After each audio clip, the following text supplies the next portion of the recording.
தேவனுக்கே மகிமை உண்டாவதாக. நாம் இன்னைக்கு ஆமோஸ் தீர்க்கதரிசி புத்தகத்தை பற்றி படிக்க போகிறோம். இந்த நிகழ்ச்சியின் மூலமாக ஜேடிகே டிவி நேயர்களாகிய உங்களை சந்திப்பதில் நான் மிகுந்த மகிழ்ச்சி அடைகிறேன். நமக்கு கொடுக்கப்பட்ட தலைப்பு என்னன்னா, காட் அண்ட் த ஃபேமிலி. அதாவது ஆமோஸ் தீர்க்க தரிசன புஸ்தகத்தின் மூலமாக கவனிக்க வேண்டிய முக்கியமான கட்டளைகள் என்ன அப்படிங்கிறத நம்ம பார்க்கலாம். இப்போ இந்த ஆமோஸ் தீர்க்கதரிசி எந்த ஊர் அப்படின்னு பார்த்திங்கன்னா, அவர் ஒரு தெக்கோவா என்ற ஒரு ஊரில் உள்ள ஒரு மேய்ப்பன். ஆமோஸ் தீர்க்க தரிசன புஸ்தகத்தில் 9 அதிகாரங்கள் இருக்குது. இவர் ஒரு தீர்க்கதரிசி அல்ல, தீர்க்கதரிசியின் புத்திரனும் அல்ல. இவர் மேய்க்கிறார், ஆடு மேய்க்கிற தொழில் செய்கிற ஒருத்தராக இருக்கிறார். அவரை ஆண்டவர் அழைத்து இந்த இஸ்ரவேல் ஜனங்களுக்கு விரோதமாக தீர்க்க தரிசனம் உரைக்கணும் அப்படின்னு கூப்பிடுறார். ஏன்னா நமக்கு தெரியும், இஸ்ரவேல் தேசம் 2 சாம்ராஜ்யங்களாக பிரிந்துட்டு. வடக்கு பகுதி சாம்ராஜ்யம் பார்த்திங்கன்னா, அது இஸ்ரவேல் தேசம் அப்படின்னு சொல்கிறோம். அதனுடைய தலைநகர் சமாரியா.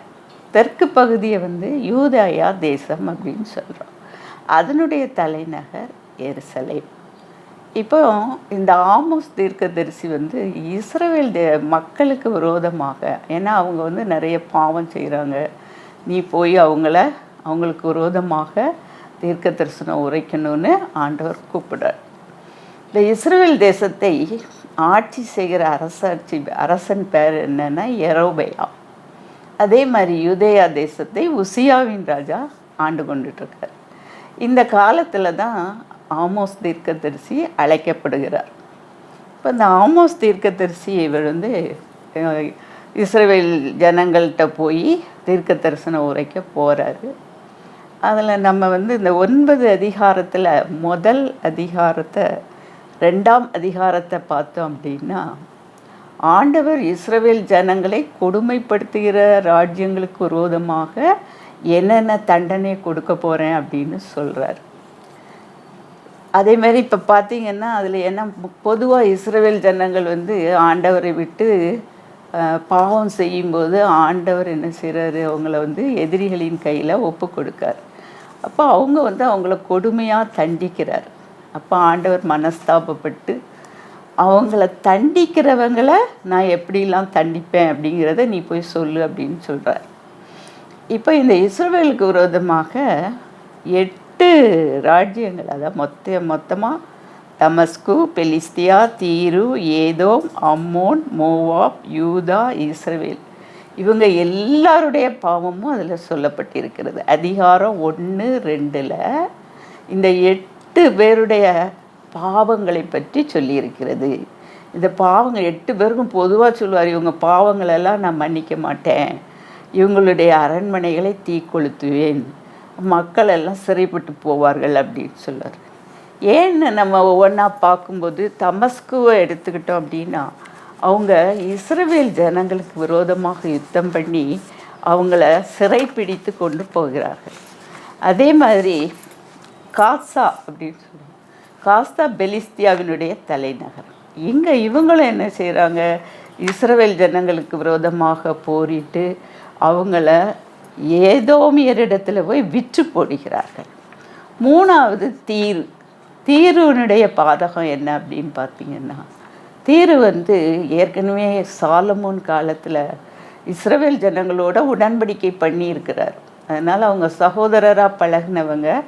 ஆனாலும் அந்த உடன்படிக்கையை நினையாமல் அவங்க இஸ்ரவேல் ஜனங்களோட சண்டையிட்டு யுத்தம் செய்து அவர்களை இந்த ஏதோமியர் இடத்துல ஒப்பு கொடுக்காங்க.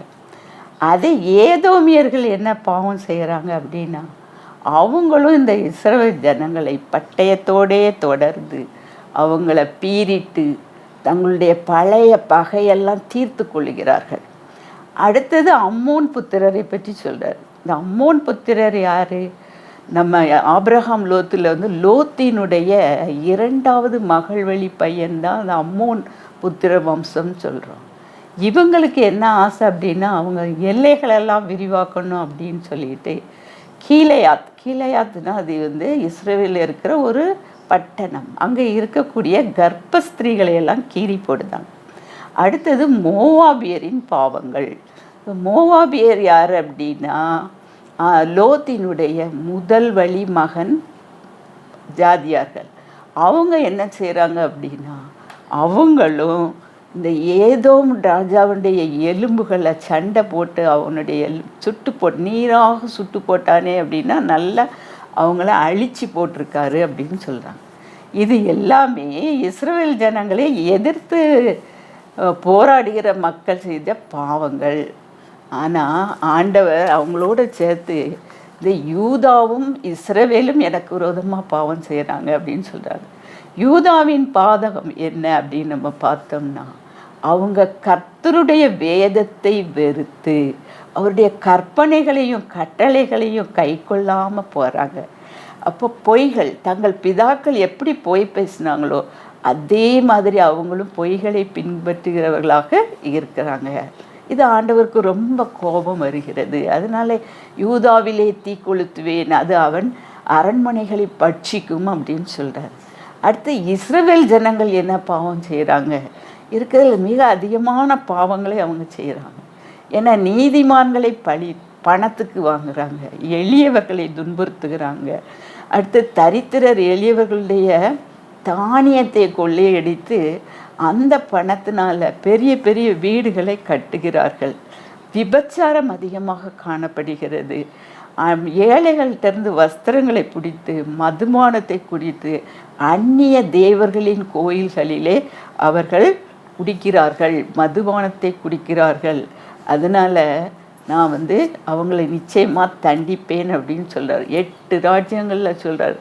இந்த 8 ராஜ்யங்களில் ஆண்டவருக்கு பிடித்த யூதா ஜனங்களும் இஸ்ரவேல் ஜனங்களும் அவருக்கு விரோதமாக பாவம் செஞ்சதுனால அவர்களையும் நான் தண்டிப்பேன் அப்படின்னு சொல்கிறார். ஏன்னா அவர் எகிப்து தேசத்திலிருந்து இந்த இஸ்ரவேல் ஜனங்களை அதிசயமாய் வழி நடத்தி கொண்டு வந்தார். அதனால் அவங்கள நான் சிறையிருப்புக்கு ஒப்பு கொடுப்பேன். யாராவது படையெடுத்து உங்களை ஓட ஓட விரட்டுவாங்க, யாருமே தப்பிக்க முடியாது, யாருக்கும் புகலிடம் கிடையாது அப்படின்னு சொல்கிறார். ஆக இந்த பாவங்கள் நிமித்தம் கொடுக்கப்படுகிற தண்டனையை அதிகாரம் 1-2 நம்ம பார்க்கோம். அடுத்து இஸ்ரவேலில் இருக்கிற ஒவ்வொரு பகுதியாக பற்றி பேசுகிறார். அதிகாரம் 3 நம்ம பார்த்தோம் அப்படின்னா ஆண்டவர் இஸ்ரவேல் ஜனங்களை நான் ரொம்ப நேசித்தேன், ஏன்னா பூமியில் உள்ள எல்லா வம்சங்களும் உங்களை தான் நான் என் சொந்த ஜனமாக தெரிந்து கொண்டேன். அதனால் நான் உங்கள் மேலே எவ்வளவு அன்பு வைத்தேனோ அதே அளவுக்கு நீங்கள் பாவம் செய்யும்போது கண்டிப்பாக உங்களை தண்டிப்பேன் அப்படின்னு சொல்லிடுறார். அதனால் இஸ்ரவேல் ஜனங்கள் தீர்க்கதரிசிகள் மூலமாக எச்சரிக்கை கொடுக்கிறார். எப்படி கொடுக்காரு நமக்கு தெரியும். கர்த்தருடைய செயல் இல்லாமல் ஊரில் தீங்கு விளைவிக்காது. சில உபமானங்கள் மூலமாக அவர் இதை விளைக்க. சிங்கத்துக்கு இற கிடைக்கல அப்படின்னா அது கர்ச்சிக்காது. 2 பேர் ஒருமனப்பட்டிருந்தால் தான் ஒரு வழியாக போவாங்க. நம்ம சிங்கம் கர்ச்சிக்கிறது யார் பயப்படாமல் இருப்பான்? கர்த்தர் பேசுகிறார், தீர்க்கதரிசிகள் மூலமாக கர்த்தர் பேசுகிறார். அதனால் யார் பயப்படாமல் இருப்பாங்க அப்படிங்கிற மாதிரி நான் தீர்க்கதரிசிகளுக்கு நான் செய்ய போகிற ரகசியத்தை கட்டாயம் சொல்லாமல் ஊரில் எந்த செயலையும் நான் செய்ய மாட்டேன் அப்படின்னு சொல்கிறார். இப்போ இஸ்ரவேல் ராஜ்யத்தில் சமாரியாவில் இருக்கக்கூடியவங்களுக்கு தண்டனை கொடுக்கார். உங்கள் அக்கிரமத்தின் நிமித்தம் நான் உங்களை தண்டிப்பேன் அப்படின்னு சொல்கிறார். உங்களுக்கு விரோதமாக சத்துரு உன் பலத்தை ஒடுக்கி போடுவாங்க, உங்கள் அரண்மனைகளையெல்லாம் பட்சித்து போடுவாங்க. அதே மாதிரி நீங்கள் அந்நிய தேவர்களை பலியிடுகிற பெத்தேல், கில்கால் இதிலெல்லாம் பலிபீடங்கள் கட்டியிருக்காங்க அந்நிய தேவர்களுக்கு, அதையெல்லாம் நான் விசாரிப்பேன். அந்த பெத்தேலின் பலிபீடங்களை நான் வெட்டி தரையிலே விழப்பண்ணுவேன் அப்படின்னு சொல்கிறார். அதுக்கப்புறம் நீங்கள் ஏழைகளெல்லாம் கொள்ளையடித்து பெரிய பெரிய வீடு, மாரி காலத்துக்கு ஒரு வீடு, மழைக்காலம் கோடைக்காலம் 2 இருக்குல்ல, 2க்கும் தனித்தனியாக வீடுகளில் நீங்கள் வசிக்கிறீங்க. யானை தந்தத்தால் செய்யப்பட்ட பெரிய பெரிய வீடுகள் கூட வச்சுருக்கீங்க. இவற்றை எல்லாத்தையும் நான் அழிப்பேன். காரணம் நீங்கள் எனக்கு விரோதமாக என்னை மறந்து அந்நிய தேவர்களுக்கு பலியிடுகிறீர்கள் அப்படின்னு சொல்கிறார். ஆண்டவருக்கு அந்நிய தேவர்களை பிடிக்கவே, அந்நிய தேவர்கள் பக்கமாக இஸ்ரவேல் ஜனங்கள் போகும்போது அவரால் அதை பொறுத்து கொள்ளவே முடியாது. நான் தெய்வமானால் என் கனம் எங்கே அப்படின்னு சொல்கிறாரு. அதனால் ஆண்டவர் தான் அவங்கள வழி நடத்துனாங்க. அதனால் ஆண்டவரை மட்டும்தான் மக்கள் தொழுது கொள்ளணும் அப்படிங்கிறதுல அவர் உறுதியாக இருக்கிறார். அதிகாரம் 4 நம்ம பார்க்கோம் அப்படின்னா, சமாரியாவில் குடியிருக்கும் பாசானின் மாடுகளே என அழைக்கிறார். நீங்கள் என்ன செய்கிறீங்க? நீங்கள் தரித்திரரை ஒடுக்குறீங்க, ஏழைகளை நொறுக்குறீங்க, அவங்ககிட்ட இருந்து குடிக்கும்படி மதுபானத்தை வாங்கி குடிக்கிறீங்க. அதனால் நான் உங்களை நிச்சயமாக தண்டிப்பேன் அப்படின்னு சொல்கிறார். விக்கிரகங்களுக்கு பலியிடுகிறீர்கள். அப்போ ஆண்டவர் பார்த்துக்கிட்டே இருக்காரு, ஒவ்வொரு பாவமாக செஞ்சுக்கிட்டே இருக்காங்க. அப்போ முதல்ல லேசாக சின்ன சின்ன தண்டனை கொடுத்து பார்ப்போம் அப்படின்னு பார்க்காரு.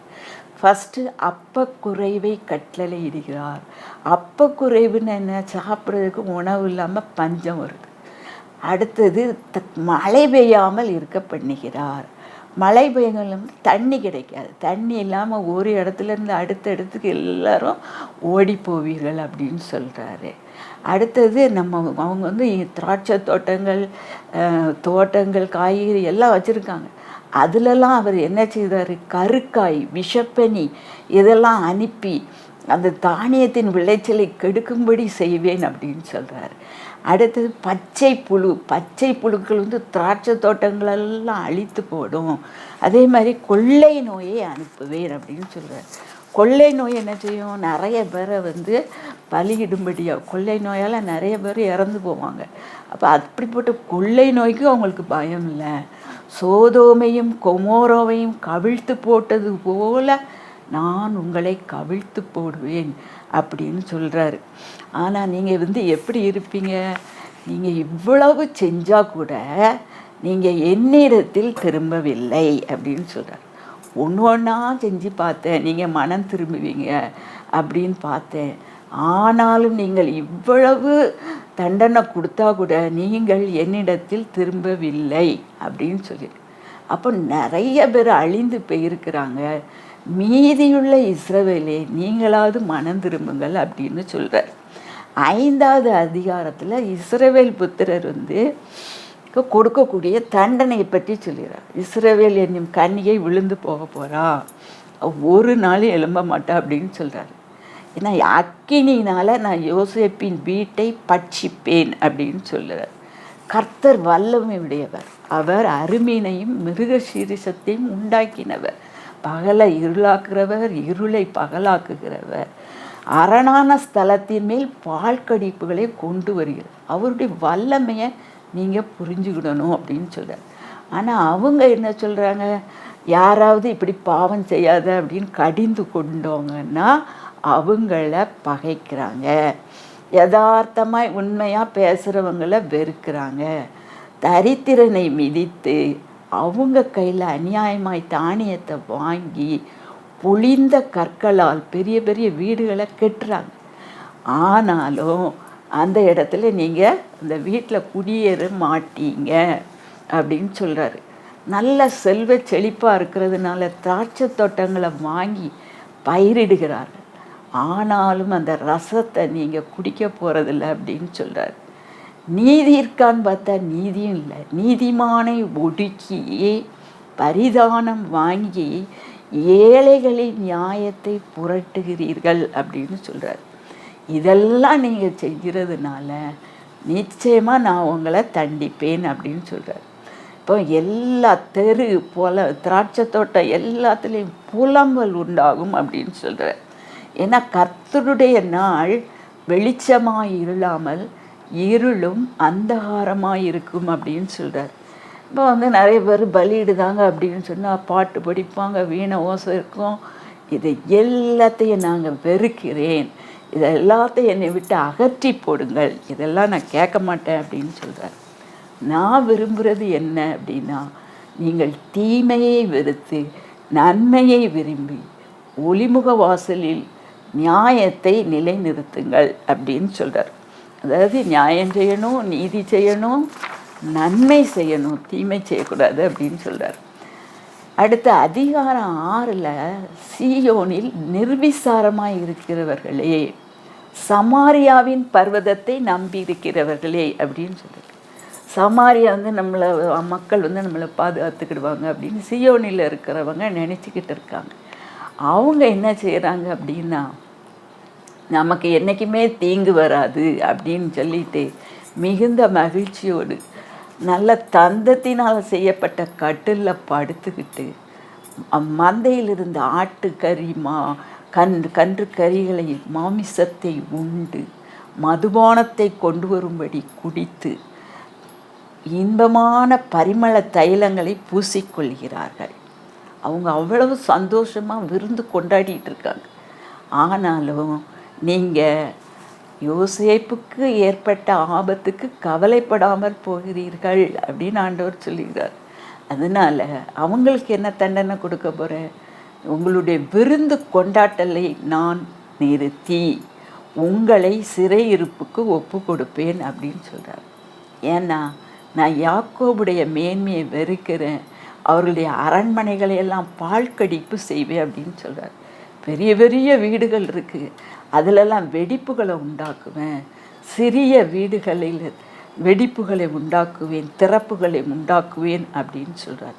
எல்லாத்துக்கும் மேலே ஒரு ஜாதியை உங்களுக்கு எதிராக எழுப்பி உங்களை ஒடுக்கும்படி செய்வேன் அப்படின்னு சொல்லுகிறார். அடுத்தது 7, 8, 9 அதிகாரத்தில் பார்த்தோன்னா ஆமோஸ் கண்ட தரிசனங்கள் சொல்லப்பட்டிருக்கு. முதலாவது தரிசனம் என்ன அப்படின்னா, ஆண்டவர் ஆமோஸுக்கு வெட்டுக்கிளிகளை காண்பிக்கிறார். வெட்டுக்கிளிகள் பயிர்களை எல்லாம் அழித்து போடுது. அப்போ ஆமோஸ் ரொம்ப வருத்தப்பட்டு, ஆண்டவரே இரக்கமாயிரும், யாக்கோபு சிரித்து போனானே அப்படின்னு சொல்கிறாரு. யாரால் அவன் எழும்புவான் அப்படின்னு சொல்கிறாரு. அப்போ ஆண்டவர் மனஸ்தாபப்பட்டு அப்படி ஆவதில்லை அப்படின்னு சொல்லி மன்னிச்சிருந்தாரு. 2வது தரிசனம் என்ன பார்க்காரு அப்படின்னா, அக்கினியை அனுப்ப கண்டார். ஆண்டவர் அக்கினியை அனுப்புதார் தேசத்தில். அக்கினி என்ன செய்கிறது? தேசத்தின் பர்வதங்களையெல்லாம் அழித்து போட்டது. அதை பார்க்கும்போது ஆமோஸ் மிகவும் கஷ்டத்தோடு, ஆண்டவரே மன்னியும், யாக்கோபு சிரித்து போனானே என்று சொல்கிறான். அப்பவும் ஆண்டவர் மனஸ்தாபப்படுறாரு. மனஸ்தாபப்பட்டு அப்படி ஆவதில்லை அப்படின்னு சொல்கிறாரு. அடுத்து 3வது தரிசனம் என்ன அப்படின்னு பார்த்தோம்னா, தூக்கு நூலை ஆண்டவர் காண்பிக்கிறார். தூக்கு நூல் பிரமாணத்தினால் கட்டப்பட்ட ஒரு மதிலை ஏறி ஆண்டி நிற்கிறார். அங்கேருந்து தூக்கு நூலை தொங்க விடுறாரு. நான் என் ஜனத்தில் தூக்கு நூலை விட்டேன், அதனால் இனி அவர்களால் தப்பிக்கவே முடியாது, அவங்கள நான் மன்னிக்கவே மாட்டேன் அப்படின்னு சொல்கிறாரு. ஏன்னா அவங்க மேடைகள், இஸ்ரவேலின் பரிசுத்த ஸ்தலங்கள், எல்லா விக்கிரகங்கள், அவங்கள எல்லாத்தையும் அந்த மேடைகளை எல்லாம் நொறுக்கி போடுவேன், அவங்களுடைய பரிசுத்த ஸ்தலங்கள் வந்து அந்தகாரப்படும் அப்படின்னு சொல்கிறாரு. அப்போ இவன் இப்படி ஆமோஸ் சொல்லிக்கிட்டு இருக்கான், ஆண்டவர் விரோதமாக நீங்கள்லாம் செய்கிறீங்க, இதெல்லாம் ஆண்டவர் செய்கிறாரு, செய்ய போகிறாரு அப்படின்னு சொன்ன உடனே அங்கே இருக்கிற ஒரு விக்கிரகங்களுக்குரிய ஒரு தீர்க்கதரிசி பார்த்துக்கிட்டே இருக்கான். அவன் பேர் அமத்சியா. அவன் நேராக ஆமோஸ்ட்டை சொல்கிறான், நீ என்ன இங்கே தீர்க்க தரிசனம் சொல்லிகிட்டு இருக்க அப்படின்னு. நான் ஆமோஸ் சொல்லியிருப்பான், இந்த இஸ்ரவேலரை பாவம் பண்ணின ராஜா யாருன்னா யெரொபெயாம் ராஜா. இந்த யெரொபெயாம் ராஜாவை நான் பட்டயத்தினால் அழிப்பேன் அப்படின்னு சொல்லுவார். அதனால் இந்த அமத்சியா என்ன செய்தான்னா, ஒரு ஆளை அனுப்புதான், ராஜாவிட்ட ஆளை அனுப்புதான். அனுப்பி ஆமோஸுங்கிறவன் இங்கே ஒருத்தன் நின்று உமக்கு விரோதமாக வார்த்தைகளை சொல்கிறான். அவன் உமக்கு விரோதமாக தீர்க்க தரிசனம் ஆண்டவர் சொல்லியிருக்காருன்னு சொல்லிகிட்டு இருக்கான், பட்டயத்தினால அழிவீர்கள் என்று சொல்லுதான் அப்படின்னு சொல்லுவான். இஸ்ரவேலர்களை சிறைப்பிடித்து கொண்டு போவார்கள், யெரொபெயாம் ராஜா பட்டயத்தினால அழிக்கப்படுவான் அப்படின்னு சொல்கிறான் அப்படின்னு சொல்கிறதுக்கு ஆளை அனுப்புதான். அப்போ அமத்சியா ஆமோஸை நோக்கி தரிசனம் பார்க்குற, ஆமோஸே நீ இங்கே இருக்காத, நீ எங்கே ஓடிப்போ, யூதயா தேசத்துக்கு ஓடிப்போ, அதான் அவன் தேசம், அங்கேருந்து இங்கே தீர்க்க தரிசனம் சொல்லாத, அங்கே அப்பந்தின்று நீ அங்கே தீர்க்க தரிசனம் சொல்லு அப்படின்னு சொல்கிறான். உடனே ஆமோஸ் வந்து அந்த அமத்சியாவை பார்த்து என்ன சொல்கிறான் அப்படின்னா, நான் தீர்க்க தரிசனம் சொல்ல ஆண்டவர் தான் என்னை அனுப்பியிருக்காரு. நான் ஒரு ஆட்டு மந்தையில் இருக்கிற ஒரு மேய்ப்பன். என்னைய ஆண்டவர் சொல்ல சொன்னதுனால நான் வந்தேன். ஆனால் நீ வந்து தீர்க்க தரிசனம் சொல்லாதே அப்படின்னு சொல்கிற. அதனால் உனக்கு என்ன நேரிடும் அப்படின்னா, உன் பெண் சாதி ஒய்ஃப் வந்து வேசியாவாள் அப்படின்னு சொல்கிறான். உன் பிள்ளைகள், குமார்த்திகள் எல்லாரும் பட்டயத்தால் அழிவாங்க அப்படின்னு சொல்கிறார். அடுத்தது உன் வயல் அளவு நூலால் மற்றவர்களுக்கு பங்கிடப்படும். அவன் சேர்த்து வச்சதெல்லாம் மற்றவர்களுக்கு கொடுக்கப்படும் சொல்லலாம். நீயோ அந்நிய தேசத்தில் செத்து போவாய் அப்படின்னு சொல்கிறார். இஸ்ரவேல் ஜனங்களும் சிறைப்பிடித்து கொண்டு போகப்படுவார்கள் அப்படின்னு ஆமோஸ் தீர்க்க தரிசனம் சொல்லிட்டு வந்துடுறார். அடுத்தது அதிகாரம் 8 பார்க்குறோம் அப்படின்னா, 4வது தரிசனத்தை ஆண்டவர் காண்பிக்கிறார். பழுத்த பழங்களுள்ள ஒரு கூடையை காண்பிக்கிறார். அப்போ ஆண்டவர் என்ன சொல்கிறாரு, என் ஜனமாகிய இஸ்ரவேலுக்கு முடிவு வந்தது, இனி நான் அவங்கள மன்னிக்க மாட்டேன், தேவாலய பாட்டுகள்லாம் அலறுதெல்லாம் முடியும், திரளான பிரேதங்கள் விழும் அப்படின்னு சொல்கிறார். ஏன்னா அவங்ககிட்ட வந்து கள்ளத்தராசு, மரக்காலை குறைக்கிறாங்க, சேர்க்கல் நிறைய அதிகரிக்கிறாங்க. அடுத்தது ஓய்வு நாளும் மாத பிறப்பும் எப்போ முடியும், ஏன்னா அவங்க வியாபாரம் செய்யணும், ஓய்வு நாளில் எதுவும் செய்யக்கூடாது, வியாபாரம் செய்யணும், அப்போ எப்போ முடியும் அப்படின்னு காத்துக்கிட்டு இருக்காங்க. ஏன்னா அவங்க எளியவர்களை வஞ்சித்து அநியாயமாய் கொள்ளையடித்து அதை வந்து அந்த தேவாலயங்களில் விற்கிறதுக்கு எப்போ ஓய்வு நாள் முடியும் என்று காத்துக்கிட்டு இருக்காங்க. அப்போ நீ ஓய்வு நாளே எப்போ முடியும்னு இருக்கிறதுனால ஆண்டவர் உன்னை தண்டிப்பார் அப்படின்னு சொல்கிறாரு. ஏன்னா பண்டிகைகள்லாம் துக்கிப்பா மாறும், தேசம் அதிரும், குடிகள் எல்லாம் துக்கிக்கும், ஒரு பஞ்சம் வரும். அது வந்து ஆகார குறைவினால் உண்டாக பஞ்சமும் இல்லை, ஜலக்குறைவினால் உண்டாக பஞ்சமும் அல்ல, வேத வசனம் கேட்கக்கூடாத ஒரு பஞ்சத்தை அனுப்புவேன்னு கர்த்தர் சொல்கிறார். அப்போது ஒரு வசனத்தை கேட்கணுன்னா ஒரு இடத்துலேருந்து மற்ற இடத்துக்கு நீங்கள் ஓடி போவீங்க அப்படின்னு சொல்கிறார். அடுத்தது கடைசி அதிகாரம் 9வது அதிகாரத்தில் வந்தோம் அப்படின்னு பார்த்தீங்கன்னா, 5வது தரிசனத்தை காட்டுறோம். இந்த 5வது தரிசனத்தில் ஆண்டவர் என்ன சொல்கிறாருன்னா, நீங்கள் வாசல், ஆமோஸை பார்த்து சொல்கிறார், நீ வாசல் நிலைகளை அடித்து பொதிகையை அடித்து அவைகளை அந்த ஜனங்கள் எல்லார் தலை மேலே விழச்செய்யி அதில் நிறைய பேர் செத்து போயிடுவாங்க, அதில் தப்பினவங்களை நான் பட்டயத்தினால அழிப்பேன் அப்படின்னு சொல்கிறாரு. அவங்க எங்கேயும் தப்பிக்க முடியாது. வான பரியந்தம் ஏறினாலும் பிடிப்பேன், பாதாள பரியந்தம் போனாலும் அங்கேயும் பிடிப்பேன், சமுத்திரத்தில் ஒளிஞ்சுக்கிட்டாலும் அங்கேயும் நான் போய் பிடிப்பேன் அப்படின்னு சொல்கிறார். அதனால் நிச்சயமாக தண்டிப்பேன் அப்படின்னு சொல்லி இந்த 5 தரிசனங்கள் மூலமாக இஸ்ரவேல் ஜனங்களை எச்சரிக்கிறார். ஆனால் கடைசி அவர் இடங்களில் 9வது அதிகாரத்தில் கடைசி காலத்தில் இஸ்ரவேல் ஜனங்கள் எப்படி இருப்பாங்க, 1000 ஆண்டு அரசாட்சி எப்படி இருக்குங்கிறத சொல்கிறார்.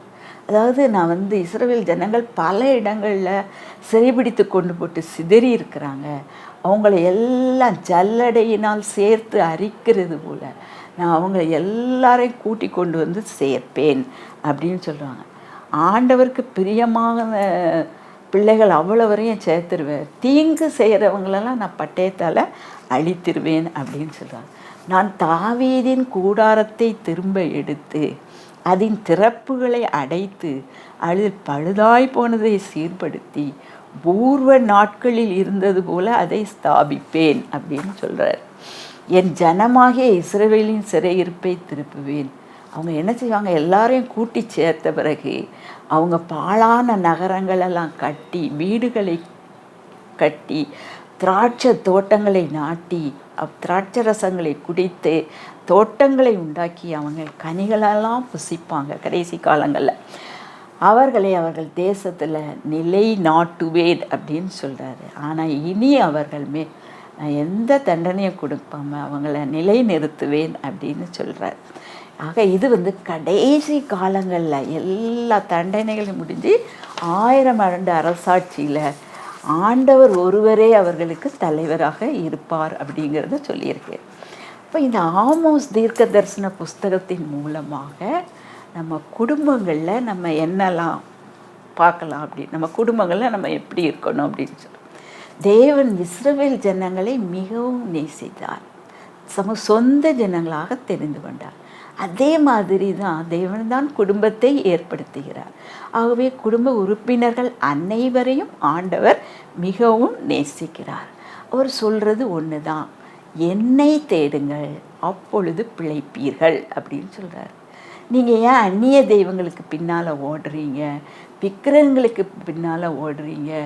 என்னை மறந்து எனக்கு கொடுக்க வேண்டிய நேரம், எனக்கு கொடுக்க வேண்டிய கனம் மகிமை எல்லாவற்றையும் நீங்கள் கட்டாயம் எனக்கு கொடுக்கணும்.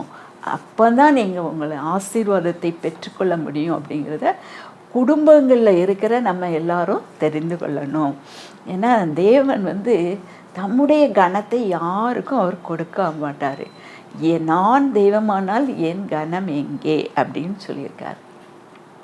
அடுத்தது அவர் நம்ம குடும்பங்களில் நம்ம ஒவ்வொருவரும் பெற்றோர்கள் பிள்ளைகள் எல்லாரும் எப்படி இருக்கணும்னு விரும்புகிறார். நம்ம நடைமுறை வாழ்க்கையில் வேதத்தை வாசித்து அந்த வசனங்களின்படி நடக்கணும், அவருடைய கற்பனைகளையும் கட்டளைகளையும் கை கொண்டு தேவனுக்கு பயந்து வாழணும் அப்படிங்கிறத மிகவும் அதிகமாக ஆண்டவர் எதிர்பார்க்கிறார். என் ஜனங்கள் இப்படி இருக்க வேண்டும் அப்படின்னு ஆண்டவர் எதிர்பார்க்கிறார். அதனால் நாம் ஜெபம் பண்ணணும், வேதம் வாசிக்கணும், ஓய்வு நாட்களில் கட்டாய ஆலயத்துக்கு செல்ல வேண்டும். இதையெல்லாம் ஆண்டவர் நம்மகிட்ட எதிர்பார்க்கிறார். ஆனால் அடுத்தது, நம்ம வேலை பார்க்குற ஸ்தலங்கள்லையோ அல்லது மற்ற உலகத்தாரோடு நம்ம பழகும்போதோ நம்ம நிறைய எளியவர்கள் தரித்திரர்கள் கஷ்டப்படுறவங்களெல்லாம் பார்க்குறோம். அவங்களுக்கு நம்மளால் இயன்ற உதவிகளை நம்ம கட்டாயம் செய்யணும். நியாயத்தோடு நடக்கணும். எல்லார்ட்டையும் யாரெல்லாம் கிடையாது, பணக்காரர்களோ ஏழைகளோ படித்தவர்களோ படிக்காத யார், எல்லார்கிட்டத்துலேயும் நியாயத்தோடு நடக்கணும், நீதியோடு நடக்கணும் அப்படிங்கிறத ஆண்டவர் அதிகமாக விரும்புகிறார். நம்ம தீமையை வெறுத்து நன்மை செய்ய பழகி கொள்ள வேண்டும் அப்படின்னு சொல்கிறார். அடுத்தது, குடும்பங்களில் தலைவர்களோ தலைவியோ அல்லது பிள்ளைகளோ பெற்றோர்கள் பிள்ளைகள்லாம் வேலை ஸ்தலங்களில் இருக்கும்போதோ அல்லது படிக்கும்போதோ மிகவும் உண்மையாக ஆண்டவர்கிட்ட இருக்கணும். எப்படி இருக்கணும் அவர் விரும்புகிறாரு? வேலை ஸ்தலங்களில் லஞ்சம் வாங்கக்கூடாது, வட்டிக்கு கொடுக்கக்கூடாது, எளியவர்களை ஏமாற்றி பணத்தை கொள்ளையடிக்கக்கூடாது. அப்படி நம்ம கொள்ளையடித்து வீடுகளை பெரிய பெரிய வீடுகளை கட்டி கர்த்தர் பார்க்க மாட்டார் அப்படின்னு நம்ம நினச்சி பெரிய பெரிய வீடுகளை கட்டி சந்தோஷமாக வாழலாம் நினச்சேன்னா நிச்சயமாய் தேவன் அதை கண்டிப்பாக கேட்பார். அது நியாயம் விசாரிப்பார் என்பதை இந்த ஆமோஸ் தீர்க்கதரிசி புத்தகம் மூலமாக நம்ம பார்க்கலாம். அடுத்தது, தேவன் தாம் நேசிக்கிற ஜனங்களை மனம் மாறும்படியாக தம்முடைய வசனங்களின் மூலமாகவோ அல்லது போதகர்கள் மூலமாகவோ தீர்க்கதரிசிகள் மூலமாகவோ எச்சரிக்கை கொடுக்கிறார், சிறிய சிறிய தண்டனைகள் கொடுக்கிறார்.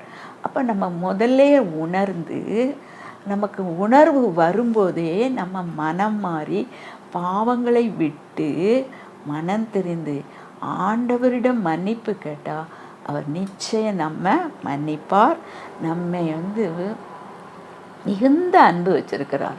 அவருடைய கிருபை பெரியது, அவருடைய இரக்கம் பெரியது. நம்ம எவ்வளவு பாவிகளாக இருந்தாலும் நம்ம மனம் மாறும்போது அவர் நம்மளை மன்னித்து சேர்த்து கொள்வார், மீண்டும் நம்மளை ஆசீர்வதித்து உயர்ந்த ஆசீர்வாதங்களால் நிரப்புவார் அப்படின்னு சொல்லுவார். நம்ம நேர்மையாய் நடக்கும்போது நமக்கு எதிரிகள் அநேகமாக வரலாம், நமக்கு விரோதமாக செயல்படுகிறவர்கள் எத்தனையோ பேர் எழும்பலாம். ஆனாலும் நம்முடைய நேர்மை நிமித்தம் தேவன் அவர்களை நிச்சயமாய், நம்முடைய எதிரிகளை நிச்சயமாய் தண்டித்து நம்மை நிச்சயமாய் உயர்த்தி ஆசீர்வதிப்பார் என்பதை நாம் இந்த தீர்க்கதரிசி புத்தகத்தின் மூலமாக கண்டுகொள்ளலாம். ஆகவே நாமும் வேதத்தை வாசித்து ஜெபம் பண்ணி ஓய்வு நாளை கடைப்பிடித்து ஆண்டவருக்கு பிரியமாய் வாழ விரும்புவோமாக. கர்த்தாவே, இதோ இந்த நேரத்திலும் தகப்பனே, ஆமோஸ் தீர்க்கதரிசியின் மூலமாக நீர் கற்றுக் கொடுத்த எல்லா கருத்துக்களுக்காக உமக்கு நன்றி தகப்பனே. இவைகளை நாங்கள் எங்கள் வாழ்வில் ஆண்டவரை நடைமுறைப்படுத்தும்படியாக நீர் எங்களுக்கு போதித்து வழிநடத்த வேண்டுமாறு கெஞ்சி மன்றாடுகிறோம் சுவாமி. நீரே எல்லா காரியத்தையும் பொறுப்படுத்து கொள்ளுங்க. எல்லா புகழும் துதியும் கனமும் மகிமையும் உண்மைக்கே உண்டாவதாக. இயேசு கிறிஸ்துவின் இன்ப நாமத்திலே கெஞ்சி மன்றாடுகிறேன் சுவாமி. ஆமேன். வணக்கம்.